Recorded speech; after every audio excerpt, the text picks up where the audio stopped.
弟兄姊妹平安，今天是2023年7月18号。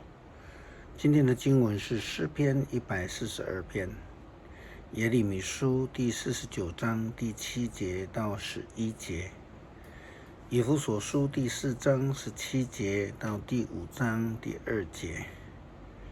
今天要跟大家分享的主题是基督里的新生命。昨天我们提到的基督徒的生命应当要追求上帝的喜悦，而不是要追求让人喜悦而已。因此我们必须要思考的是什么是上帝所欢喜的事。弥迦书告诉我们，我该带什么礼物来见上帝呢？我该怎样来敬拜天上的上帝呢？我带最好的小牛做烧化祭献给他吗？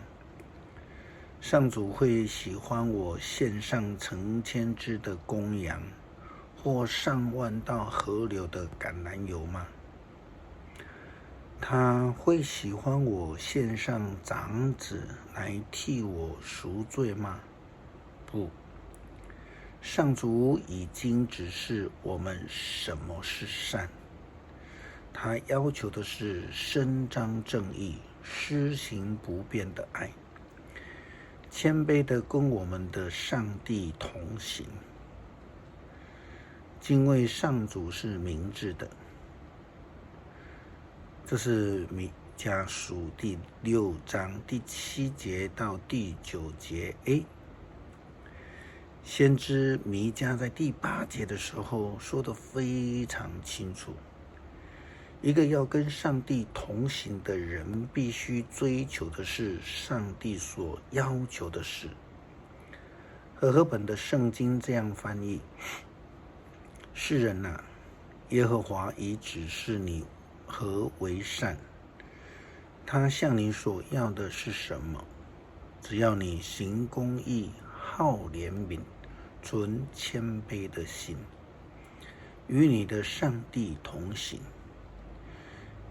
我们要行上帝所指示的善去行，我们要行公义，要好怜悯，要存谦卑的心。那说到公义，许多人问牧师说，什么是公义？因为每个人都说自己的所追求的才是公义，当然每一个人的角度都不一样，但从基督徒的角度来说公义的话，那就是指的上帝的角度，上帝的标准。那问题就来了，什么是上帝标准中的公义？最近在台北市举行了一场所谓的某某正义的游行。我们今天不用政治立场来论这件事情，牧师要从非常实际面来看。所谓的实际面就是所谓的言行合一的角度。这其中有人是违法使用保留地，违规增建，并且占用国有土地，而他的学士的背景是法律，还当过立法委员等等的重要的职务。这样的感觉不免让人家感觉到这个人就知法犯法，说一套做一套，甚至是严以律己，严以律人，宽以待己。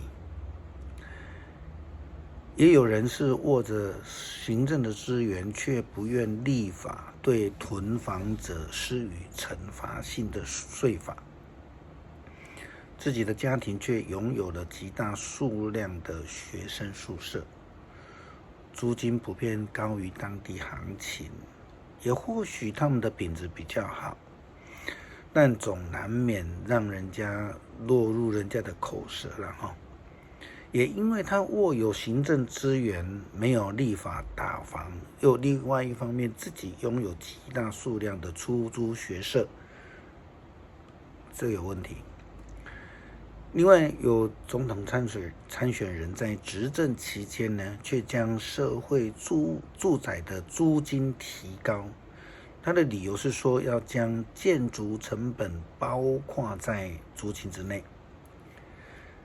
社会住宅不就是要用政府的资金来盖房，协助低收入户以较低的这个成本来租房吗？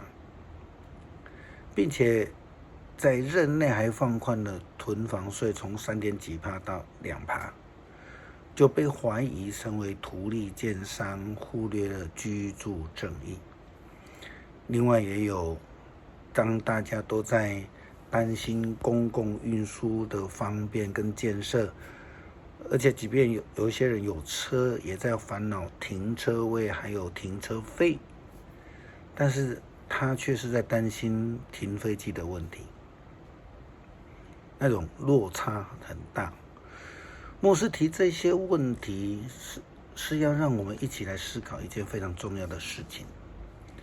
如果我们基督徒也一样，跟这些人一样，高举着公义，但是生命却没有被改变的时候，同样的，人家也会用同样的标准，甚至更严格的标准来衡量我们基督徒。上帝也将会用更严格的标准来看我们，审判我们。前几天我们引用的罗马书，保罗提到外邦人没有律法，没有摩西的律法，但他们却用自己的良心来衡量自己。那犹太人跟基督徒有着上帝的律法诫命当标准，我们更应当自己用更严谨的标准来要求我们自己。基督徒追求的是以上帝的智慧来判断自己的义，来看社会公义的这个区块。不要以为自己是那种自以为是的这种偏颇政治立场来论这些事情。耶利米先知论到以东的问题，他这样提到，关于以东上主万军的统帅这样说：在以东再找不到智慧了吗？他们当中的贤达不再告诉他们该做的事吗？他们的智慧都消失了吗？底但人啊，转身逃跑啊，躲藏起来，因为我惩罚以扫后代的时候，我要消灭他们。人在摘葡萄的时候会留一些葡萄在树上，夜间小偷进来，只偷他们所要的。但是我要把以扫的后代扒得精光，揭露他们藏匿的地方，使他们再也无法躲藏。以东人和他们的亲族邻居都被消灭了，一个也没留下。把你们的孤儿交给我吧，我会收养他们。你们的寡妇也由我看顾。以东人常以为自己有智慧，就经常得罪上帝，因此先知耶利米就讲了这样的一个宣告：人时常都以为自己很有智慧，用小聪明来处理事情，以为没有人会知道。但就如同耶稣基督所说的，在光的下面，黑暗是无所遁形的。基督徒应当如何做？我们当然都不完全、不完美，也更不是圣人。但我们必须让我们自己的生命是被基督所改变的，追求那种在基督里的新生命。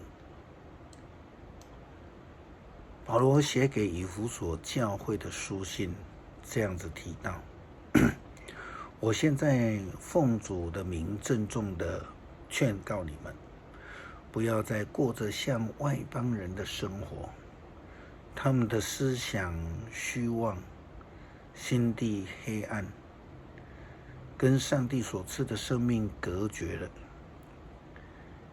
因为他们全然无知，刚愎自用，他们丧尽了羞耻之心，纵情之欲，无拘束地做了各种败德的事。但是你们从基督所学到的却不是这样，你们无疑听过他的事，做了他的门徒，学到基督里才有的真理。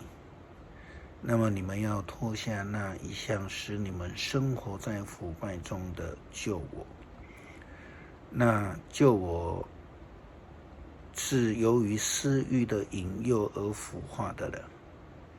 你们的心思意念要更新，要穿上新我。这新我是照着上帝的形象所造的，表现在真理所产生的正义和圣洁之上。所以你们不可以再撒谎，每一个人必须要向弟兄说诚实话，因为我们都是基督身体上的肢体。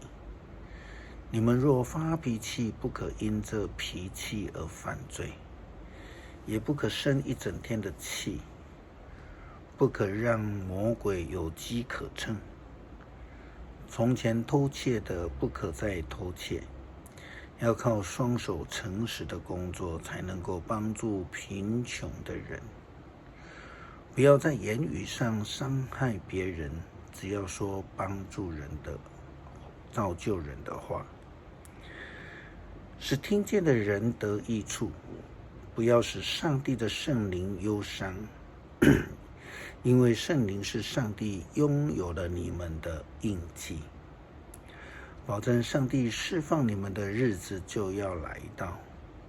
你们要除掉一切的怨恨、暴力、愤怒，不要再喧扰或毁谤，不要再有任何的仇恨，要亲切仁慈相对待，彼此饶恕，正如上帝借着基督饶恕你们一样。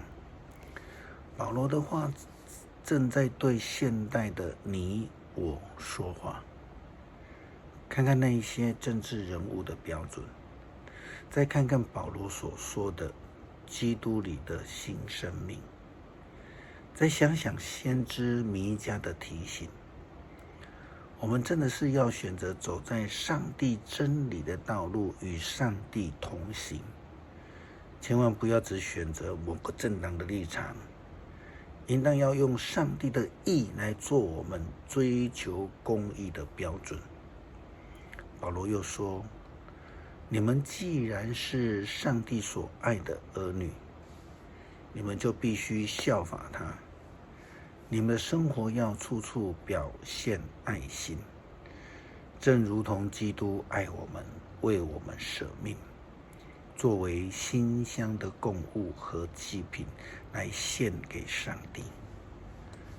诗篇第142篇，我恳求上主的帮助，我高声地向他呼求，我向他吐露一切的苦情，我向他陈述一切的患难。我快要绝望的时候，他知道我该做的事情。在我行走的时候，我的仇敌张开网罗，要陷害我。我左右观看，找不到朋友来救助，我找不到逃脱的路，也没有人关怀我。上主啊，我向你求助。上主啊，你是我的避难所，你是我今生所需要的一切。求你垂听我求助的呼声，因为我沦落到绝望的境地。求你救我脱离欺压我的人，因为他们比我强大。求你救我脱离灾难，让我能颂赞你的名。义人将环绕的我，因为你恩待我。求主帮助我们追求以你的标准为我们唯一的标准，追求你的公义做我们的目标，让我们以真实的爱来爱人，来待人。感谢祷告，奉主耶稣基督的圣名求，阿们。